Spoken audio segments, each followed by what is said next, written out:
ഇബ്രാഹിം നബി അലൈഹിസ്സലാം ഇബ്ലീസിനെ കണ്ടിട്ടില്ലേ? നബി മനുഷ്യനല്ലേ?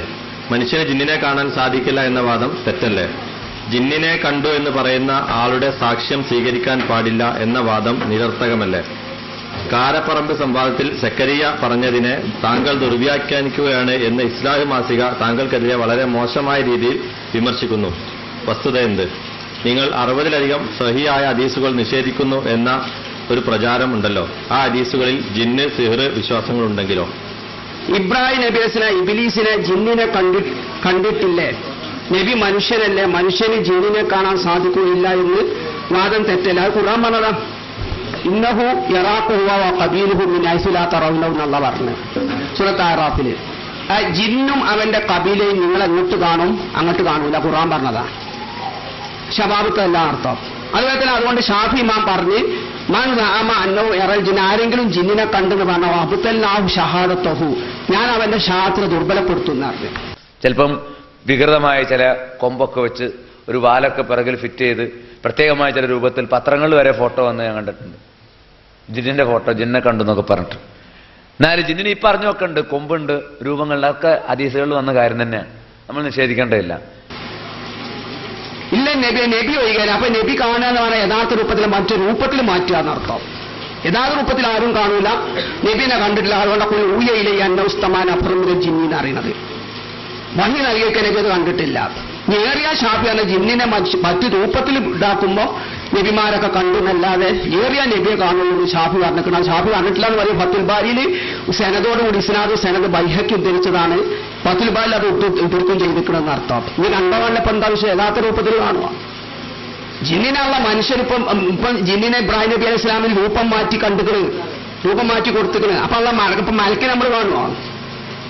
പക്ഷെ മലക്കിന് എന്താ മനുഷ്യ രൂപത്തിലാണെങ്കിൽ കാണാം. അപ്പൊ ഹാജരുണ്ടെങ്കിൽ ഇസ്ലാംകാരി ഇമാങ്കാരി പഠിപ്പിച്ചാൽ നല്ലത്. ഇപ്പൊ ആ വിഷയത്തിലും ഇതല്ല എന്നർത്ഥം. അത് ഖുർആൻ തന്നെ പറഞ്ഞാൽ കാണൂല എന്നുള്ളത്. പക്ഷെ സ്വീകരിക്കാൻ പാടില്ല എന്ന് വാദം നിരർത്ഥകമല്ല. ഷാഫി പറഞ്ഞതാണ്. അത് നബിമാരല്ലാതെ കാരപ്പറമ്പ് സംവാദത്തിൽ സക്കരിയ പറഞ്ഞതിന്റെ താങ്കൾ ദുർവ്യാഖ്യാനിക്കുകയാണെന്ന് ഇസ്ലാഹി മാസിക താങ്കൾക്കെതിരെ. ഞാൻ ദേശത്ത് കേട്ടാൽ മതി, ഇസ്ലാഹി മാസിക എഴുതി നോക്കണോ? അത് എന്തിനാ സംഗതി വിശദീകരിക്കുക അങ്ങനെ പറഞ്ഞത് എന്നുള്ളത്? കാരണം ഇവരെന്നോട് വാദിച്ച് വജ്ഹ് യത് ഇതിനൊന്നും എവിടെയും തൃപ്തിനൊന്നും അർത്ഥം കൊടുക്കാൻ പറ്റൂല, സഹായം അർത്ഥം വരും. അപ്പൊ അമാനിമാലിന്റെ തഫ്സീറിൽ മുഴുവനും എന്താണ് വജ്ഹിന് സംതൃപ്തി എന്ന് അർത്ഥം കൊടുത്തിട്ട്. അപ്പൊ ഞാൻ പറഞ്ഞ അവർക്ക് തൗഹീദിൽ വ്യതിയാനം പറ്റുമോ ചോദിച്ച്. ഇനിയിപ്പോ തിരുത്താൻ തീരുമാനിച്ചാൽ അവര് മറന്നില്ല. അപ്പൊ അത് വായിക്കുന്നത് കാപ്പിയാണ്. പിന്നെ അവസാനത്തിൽ എന്റെ വാപ്പുണ്ട്, അലവിയോലെ ഉണ്ട്, മൂസാരികളൊക്കെ ഉണ്ട്. അപ്പൊ ഞാൻ ചോദിച്ച് വജ്ഹിന് വജ്ഹുള്ളാഹിന് എവിടെയും സംതൃപ്തിന്ന് കൊടുക്കാൻ പാടില്ല. അള്ളാഹിന്റെ സംതൃപ്തി വെക്കാൻ വലിയ അമാനിമലിന്റെ 95% സ്ഥലത്ത് വജ്ജ് എന്ന് കൊടുത്ത് അള്ളാഹിന്റെ സംതൃപ്തി നടത്തി നോക്കി. ചെറിയ മുണ്ടത്തിന്റെ പരിഭാഷയിലും. അപ്പൊ ഇത് കേപ്പിയ പരിശോധിച്ചത്. അപ്പൊ അവർക്കൊക്കെ തൗഹീദിൽ വ്യതിയാനം പറ്റുമോ ചോദിച്ചു. അതിലിപ്പം കുടുങ്ങിയില്ലേ? ആ മണ്ണ് എന്തേ മരിച്ചവർക്ക് തൗഹീദിൽ വ്യതിയാനം പറ്റിയില്ലേ? ശംസുലമയ്ക്ക് അബൂബക്കർ റളിയല്ലാഹു ഒക്കെ തൗഹീദിൽ വ്യതിയാനം പറ്റി മരിച്ചിട്ടില്ല. അതുപോലെ മരിച്ചതാണ്. എന്നിട്ട് പിന്നെ ഒരു കഥ പുറത്തു കൊടുക്കട്ടെ എന്നാണ്. അസമുസേക്ക് അത് പറഞ്ഞില്ലല്ലോ കേട്ടോ. അത് അറിയാതെ വന്നതാണ് അയാളെ പുറത്തു കൊടുക്കട്ടെ എന്നറിഞ്ഞു. അത്രമാത്രം. അത് നിങ്ങൾ കേട്ടാൽ മതി. എന്റെ അടുത്തുണ്ട്, ഞാൻ പറഞ്ഞത് നാളെ ഒന്നു കൊടുക്കും, തരാന്ന്. അപ്പൊ എന്റെ പ്രശ്നമായിട്ട് വരേണ്ട മക്കളെ, എന്റേത് നിങ്ങൾ എന്റെ വീട്ടിൽ അബ്ദുറഹ്മാൻ സലഫി എന്റെ വീട്ടിൽ ഉണ്ട്, ഇയാളെ ഉറക്കണം എന്ന് പറഞ്ഞിട്ട്. അബ്ദുറഹ്മാൻ സലഫിയോടല്ലേ എന്റെ വീട്ടിൽ എന്നെ ക്ഷണിച്ചു വന്നിട്ടില്ല എന്ന് പറയാം. എന്നാ ISMമാർ എന്നെ കത്ത് ക്ഷണിച്ചിട്ടില്ല. ഇത് കത്ത് എന്റെ കൂടെ ഉണ്ട്. നിങ്ങളെ ഇത് കത്ത് കാണിച്ചു തരാം ഞങ്ങൾക്ക്. എന്റെ കൂടെ ഞങ്ങളെ കൂടെ നിർത്തണം എന്ന് പറഞ്ഞിട്ട് എന്റെ വീട്ടിൽ നിങ്ങൾ വന്നില്ലേ? ഉസ്മാൻ മദനി, അബ്ദുറഹ്മാൻ സലഫി കത്ത് എഴുതി നിങ്ങൾ എന്റെ ക്ഷണിച്ചിട്ട് ഇന്നും നിങ്ങൾ പറഞ്ഞെന്താ ജാമീൻ എന്നെ പുറത്താക്കില്ല എന്നല്ലേ? ഞാൻ ജാമീൻ രാജിച്ചു വരുമ്പോൾ നിങ്ങൾ ജാമീന്റെ അവിടെ ഫസൽ മീറ്റിംഗ് കഴിപ്പിച്ചില്ലേ? ജാമീന്റെ അടുത്ത് നമ്മൾ സ്റ്റേജ് കെട്ടി പ്രസംഗിച്ച് സുല്ലമിനെ അവിടെ പുറത്താക്കില്ല എന്നിട്ട് ഞാനിതൊക്കെ അരിഹെഴുതിയാണെങ്കിൽ ഞാൻ ജാമീൻ എടുത്താൻ പാടുണ്ടോ? ഇല്ലെങ്കിൽ പറയും കൂട്ടരെ, ഞാൻ ജാമീന് പുറത്തുനിന്ന് അന്ന് ആഴ്ച നിങ്ങൾ അവിടെ മീറ്റിംഗ് സംഘടിപ്പിച്ചോ ചെമ്പക്കുത്ത്? കാരണം ചെമ്പക്കുത്ത് ജനങ്ങൾക്ക് അറിയാം ഞാൻ ജോലി രാജിച്ചാൽ ചെന്നതാ. അമ്മമാരൊന്നും അവിടെ അടുക്കാനില്ലായിരുന്നു. അതുപോലെ കുഴപ്പമുണ്ടാക്കുന്നവർക്ക് അറിയാം. അതിൽ ഒരു മീറ്റിംഗ് വിശദീകരണം വെച്ച് അവിടെ പൊതു മീറ്റിംഗ് സുല്ലമിനെ ഒഴിവാക്കിയതല്ല. ഇന്ന് നിങ്ങൾ എന്റെ PF തന്നോ? ഞാൻ സ്കൂൾ ജോലി രാജിച്ച് 30 കൊല്ലത്തെ സർവീസിന്റെ ഹോട്ടലിൽ 5 കൊല്ലം നിന്നിട്ട് 10 പൈസ ചോദിച്ചിട്ടില്ല. എന്റെ സമ്പത്തിന് പിടിച്ച DF വരെ എഴുതി തന്നിട്ടുണ്ട്. അത് ചോദിക്കുമ്പോ എന്താ പറയാ, അതിന് സുല്ലമിനാൾ പുറത്താക്കിയിട്ടില്ല, ഇപ്പോഴും കിട്ടണമെന്നാ. ഇനി ഞാൻ അയക്കൽ പോന്ന ഈ മുബാർക്ക് ഇപ്പൊ അങ്ങോട്ട് പോരുമോ? ഞാൻ KNM പോന്ന അപ്പയ്ക്ക് പോരുന്ന ഇപ്പൊ ഇവിടെ ലെക്ചർ പോയല്ലോ, എന്റെ ശിഷ്യൻ തന്നെയാ. ഓന്തമാ പുസ്തകമൊക്കെ ഈ പുസ്തകത്തിന്മേൽ പേര് വരെ കാണാം, മുജീബ് റഹ്മാൻ കരുവാരം ഉണ്ടാകാണ്ട്. ഇത് ജിന്നുബാദന്റെ സീർബാദന്റത്, ഇത് അൽമനാറ. ബ്രോക്കിങ്ങൾ മലയാളത്തിൽ മുജീബ് റഹ്മാൻ കരുവാരമുണ്ട്. ഓനാണ് എനിക്ക് അൽമനാറ തരുന്നത്. ബ്രോക്കിങ്ങള് ഓ ഇത് തന്നെയാ, മുജീബ് റഹ്മാൻ കരുവാരുണ്ട്. ഓനാണ് ഈ അൽമനാർ എനിക്ക് തരുന്നത്, ഈ സീർബാദനെ എതിർത്ത എഴുതിയത്. നിങ്ങളിങ്ങനെ കാണാം. അപ്പൊ ഇതിനാണ് പ്രശ്നം എന്നുള്ളൂ. ഞാനിതിന് ക്രുദ്ധല്ല, ഞാൻ സത്യം ദിവസമാക്കിയെന്നുള്ളൂ. ഇനി ഞാനവിടെ പോയി ഇന്നും ഞാൻ വിളിക്കാൻ സ്വീകരിക്കൂലേ? ഇനിയോ പണ്ഡിത ചർച്ച സംഘടിപ്പിച്ച് അബ്ദുറഹ്മാൻ സലഫി എന്നെ ഓഫീസിൽ വിളിച്ചിട്ട് പറഞ്ഞു, സുല്യം നിങ്ങൾക്ക് വ്യതിയാനമൊന്നുമില്ല കേട്ടോ, നിങ്ങൾ ഞങ്ങളെ കൂടെ നിൽക്കണമെങ്കിൽ നിഷ്പക്ഷത പുലർത്തണം എന്ന് പറഞ്ഞു. പണ്ഡിത ചർച്ചന്റെ 3 ദിവസം ബുധനാഴ്ച ഡേറ്റ് വരെ ഓർമ്മയുണ്ട്.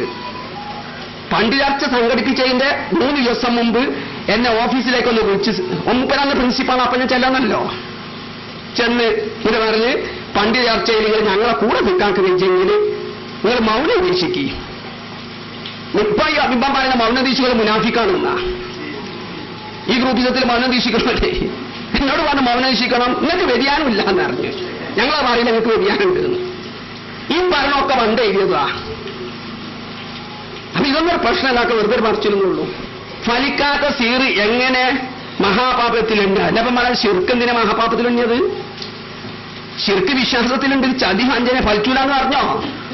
വിശ്വാസമുള്ളവനെ വലിച്ചു, ആൺകുട്ടിക്ക് വലിച്ചോ? നിരീശ്വരവാദിക്ക് സീർ വലിച്ചോ? ഇത് കേട്ടുക, നിരീശ്വരവാദിക്ക് സീർ വലിച്ചത്. ഇനി സുന്നിക്കനെ രഹസ്യമായി ചെയ്യാൻ പറ്റൂല. സീറ് വലിച്ചിട്ട് പറയും പാണക്കാട്ടിക്ക് പോകുന്നുണ്ടല്ലോ, മാലെടുത്തോളൂ കൊണ്ടുവന്നോളീ എന്നറിയും. ആ മാലെടുത്ത സുന്നിയാണ് ഈ വലിച്ചും മാറ്റുന്നോളൂ. നിരീശ്വരവാദി മുജാഹിദ് ചുക്കും വരൂല.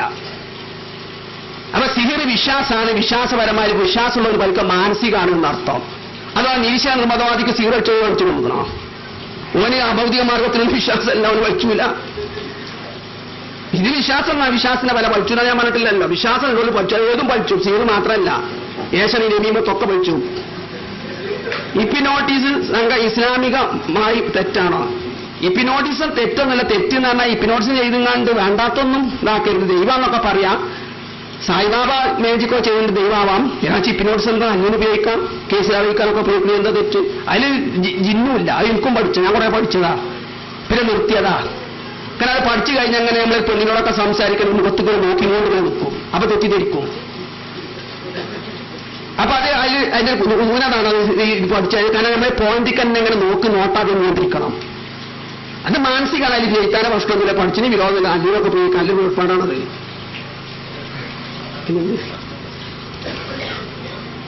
സുജൂദിൽ നിന്ന് എഴുന്നേൽക്കുമ്പോൾ ഇപ്പോൾ ചിലർ മുഷ്ടി ചുരുട്ടിയാണ് എഴുന്നേൽക്കുന്നത്. സുഹൃത്തുക്കളെ സെഫുകളില്ല അകറ്റാണ് ഇങ്ങനെ ചെയ്യുന്നത്. സുല്ലമിയുടെ അഭിപ്രായത്തിൽ നോക്കി ഇതെന്നെയാ പറഞ്ഞത്. ഞാൻ 60 ഹദീസ് ലൈഫാക്കിയിട്ട് മുജാഹിദ് എന്തെങ്കിലും നഷ്ടപ്പെട്ടുള്ള സുന്നത്ത്? നിങ്ങൾ 60 ഹദീസ് ലൈഫാക്കിനെ പറയില്ലാതെ കൂട്ടരെ ഞാൻ ഒരു ഹദീസ് ലൈഫാക്കിയോണ്ട് മുജാഹിദ് പ്രസ്ഥാനം വിശ്വസിച്ചു പോകുന്ന ഏത് വിശ്വാസത്തിനെ നഷ്ടം സംഭവിച്ചത്? ഏത് സുന്നത്തെ അവർക്ക് നഷ്ടപ്പെട്ടത്? നിങ്ങൾ 100 സുന്നത്തെ നഷ്ടപ്പെടുക. എന്താ പ്രശ്നം എന്നറിയാം? അതായത് നബിന്റെ ബുഖാരി മുസ്ലിം ഹദീസുണ്ട്. നബി എഴുന്നേൽക്കുമ്പം യജിലിസു യസ്തവി ഖായിമൻ, ഒന്ന് നിലനിൽക്കും, നിന്നിട്ട് പൊന്തുന്ന. യഅ്തമിദു അലൽ അർളീന, ഭൂമിയിൽ അവലംബിക്കും. ബുഖാരി മുസ്ലിമിൻ്റെത്. അപ്പൊ ഇബ്നു ഖയ്യിം സാദുൽ മാദിലൊക്കെ പറഞ്ഞിട്ടുണ്ടോ? സുജൂദിന് എഴുന്നേൽക്കുമ്പോൾ കൈ നിലത്തന്നെ നട്ടാൻ പാടില്ല.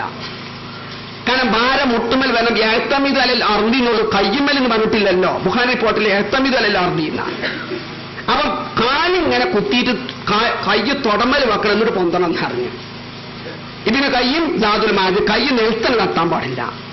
അപ്പോൾ ഹദീസിലുണ്ട് അല്ല ബാലൻസ് ഒക്കാൻ വേണ്ടി നബി എന്താണ് യഅ്തമിദുലായ യദൈഹി യഅ്ജുനലായ യദൈനിന്നുണ്ട്. ചില ബുഖാരിന്റെ റിപ്പോർട്ടിൽ അലൽ അർളി എന്നുള്ള. അപ്പൊ ഇബ്നു ഖയ്യിം വ്യാഖ്യാനിച്ച് ഭൂമിയിൽ അവലംബിക്കുക എന്ന് പറഞ്ഞാൽ കാലുകൊണ്ട് അവലംബിക്കുക. ഇങ്ങനെ കാലുകൊണ്ട് അവലച്ച് കൈ മുട്ടുമ വെച്ചിട്ട് ഇങ്ങനെ പൊന്തണം, കൈ തൊടാൻ തന്നെ പാടില്ല. അപ്പൊ അൽബാനിയൊക്കെ പറഞ്ഞ അതല്ല, കൈ എന്താണ് കൈ നിലത്ത് വെക്കണ വിരോധമല്ല. അതിന് ഉദ്ധരിച്ചത് യാഴ്ത്തമിത് പറഞ്ഞാല് യായിജിന് എന്ന് പറഞ്ഞാൽ ഹൽമനെ എടുത്തു നോക്ക്. അജനക്കരർത്ഥം ഓടമ്പ് മാവ് ചുട്ട്, രണ്ടാമത്തെ അർത്ഥം കൈ ഭൂമിയിൽ വെക്കുക. അപ്പൊ യായിജിനല്ല അർദി എന്ന് പറഞ്ഞാൽ യാഴ്ത്തമിതല്ല ഒന്നെ. അപ്പം നമ്മൾ വീഴാതിരിക്കാൻ വേണ്ടി കൈ ഭൂമിയിൽ വെക്കുന്നത് തെറ്റില്ല. ഇങ്ങനെ മുഷ്ടി കുട്ടണം അൽബാൻ പറയില്ല കേട്ടോ, ബെല്ലിങ്ങനെ ചുറ്റി പിടിച്ചെന്നുള്ളത്. പിന്നെ കയ്യും സാധനം കൈ ഭൂമി തന്നെ തൊടാൻ പാടില്ല എന്ന് പറഞ്ഞേ. കാരണം ബുഖാരി മുസ്ലിമിന്റെ ഹദീസിൽ ഭാര കാൽമ വരണമെന്നാ, എന്നിട്ടിങ്ങനെ നേരെയായി നിന്നിട്ട് പൊന്തണമെന്നാ. അപ്പൊ കയ്യെ മുട്ടുമേൽ വെച്ചിട്ട് പൊന്തണമെന്നാ സാധുൽ മഹദില്. അപ്പൊ അതിനെ എതിർത്തുകൊണ്ട് അൽബാഹി പറഞ്ഞു ഇതിന് കയ്യും പറഞ്ഞ പരിപൂർണ്ണ ശരിയൊന്നല്ല, കൈ ഇങ്ങനെ ഭൂമിയിൽ ഇങ്ങനെ വീഴാതിരിക്കാൻ വേണ്ടി അങ്ങോട്ടും നിലവിലെ വെക്കാന്നാണ്. മുറിച്ച് ചുരുട്ടാൻ ആരും പറഞ്ഞിട്ടില്ല. ഞാൻ അൽമനാലെന്നെ ഏഫിന്റെ വലിയ ഷേഖിന്റെ പത്തിരിയുണ്ടല്ലോ, ഇന്ത്യ ചോദിച്ചോണ്ടല്ലോ അൽമനാൽ എഴുതിയല്ലേ അലക്കി ആക്കി അബ്ദുൽ ഖാദർ അലവി. മുഷ്ടി ചുരുട്ടാൻ പാടില്ലാക്കുന്ന ഭാഷ പഠിക്കാത്തോണ്ടാണ്. അജനാന്ന് എതുമ്മൽ നാക്കുമ്പം കൈ ഭൂമിയിൽ വെച്ചിരുന്ന ഗോതമ്പ് ഇതാക്കിന്നല്ല എന്നാ പറഞ്ഞ നിഗന്ധമൊക്കെ എടുത്തിട്ട് ഹാപ്പിയെന്ന് ഇതാക്കിക്കണം. ഇങ്ങോട്ട് അഭിപ്രായം ചോദിച്ചണ്ട, അൽമനാഫ് ചോദിച്ചോളി. വിഷയവുമായി നേരിട്ട് ബന്ധമില്ലെങ്കിലും പ്രസക്തമായ ഒരു ചോദ്യം എന്നുള്ളതിലേക്ക് വായിക്കാണ്. ആണുങ്ങൾക്ക് ചേലാകർമ്മം ഫർളും സ്ത്രീകൾക്ക് സുന്നത്തുമാണെന്ന് AP ഗ്രൂപ്പ് യുവജന സംഘടനയുടെ സംസ്ഥാന വൈസ് പ്രസിഡന്റിന്റെ കുത്തുബയിൽ കേട്ടു. ഇതിന്റെ യാഥാർത്ഥ്യം എന്താണ്? അങ്ങനെ നടപ്പാക്കി കളിന്ന പെണ്ണുങ്ങൾക്കൊക്കെ ചേലാകർമ്മം നടത്തുക, അത് പെണ്ണുങ്ങൾക്ക് മാറോലിയാണ്. പെണ്ണുങ്ങൾക്ക് പറഞ്ഞ ഹദീസൊന്നും സഹിയല്ല, ഒക്കെ മാറോലിയാണ്. അത് അൽബാനി എന്നെ മുഴുവൻ മാറോലാക്കിയിരിക്കുന്നു. നിങ്ങളൊക്കെ ഷെയ്ഖ് ഉണ്ടല്ലോ, ആ ഷെയ്ഖ് എന്നെ പെണ്ണുങ്ങൾക്ക് ചേലാകർമ്മം നടത്താനുള്ള ഹദീസൊക്കെ പോക്കാണ് അറിഞ്ഞിരിക്കുന്നത്. ആണുങ്ങൾക്ക് തന്നെ പണ്ഡിതന്മാർ ബുഖാരിന്റെ ഒക്കെ റിപ്പോർട്ട് നോക്കിയാൽ അത് സുന്നത്തുള്ള, അത് ഇസ്ലാമിലും മുസ്ലിം പ്രവർത്തിക്കുന്നതല്ല, ഘടകമൊന്നുമല്ല. അതിന് നല്ലൊരു കാര്യമാണ്, വൃത്തിയാക്കലാന്നൊക്കെയുള്ളൂ. പെണ്ണുങ്ങൾക്കുള്ള മാറോലിയാണെങ്കിൽ അതല്ല, അതുകൂടി നടപ്പാക്കി കളി. അങ്ങനെ കൊണ്ടാണ് കിട്ടട്ടെ. ഞാൻ 60 ലൈഫായ ഹദീസായിട്ട് മുജാഹിദത്തിൽ മാറ്റം വന്നിട്ടില്ല. ബുഖാരി 60 അധികം ബുഖാരി മുസ്ലിം മുജാഹിദ് പ്രസ്ഥാനം നടന്നു വന്ന പ്രവർത്തനത്തിനോ വിശ്വാസത്തിനോ മാറ്റില്ല. നിങ്ങൾക്ക് ഈ സെൻസാണോ?